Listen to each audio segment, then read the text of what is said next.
మెదక్ జిల్లా కోడిపల్లి మండలం వెల్మకన్నె గ్రామంలోని ధాన్యం కొనుగోలు కేంద్రాన్ని జిల్లా కలెక్టర్ రాహుల్ రాజ్ సందర్శించారు. ధాన్యం నిల్వలను వారు పరిశీలించారు. ఈ సందర్భంగా వారు మాట్లాడుతూ జిల్లా వ్యాప్తంగా రికార్డు స్థాయిలో ధాన్యం కొనుగోలు చేశామని, ఇప్పటి వరకు 1,60,000 మెట్రిక్ టన్నుల ధాన్యం కొనుగోలు పూర్తయిందని, మరో 2-3 రోజుల్లో ధాన్యం కొనుగోలు పూర్తి చేస్తామని వారు తెలిపారు.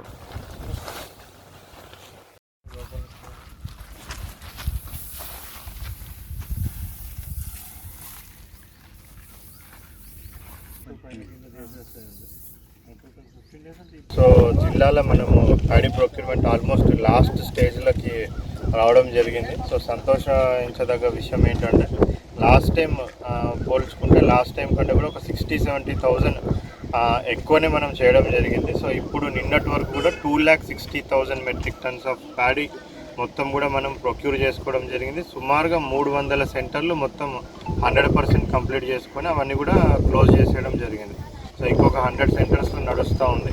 అవి కూడా ఒక 3-4 డేస్లో మొత్తం అవన్నీ కూడా కంప్లీట్ చేసేసి సో టోటల్ సక్సెస్ఫుల్గా ప్యాడీ ప్రొక్యూర్మెంట్ అంతా కూడా ప్రాసెస్ కంప్లీట్ చేసుకోవడం జరుగుతుంది.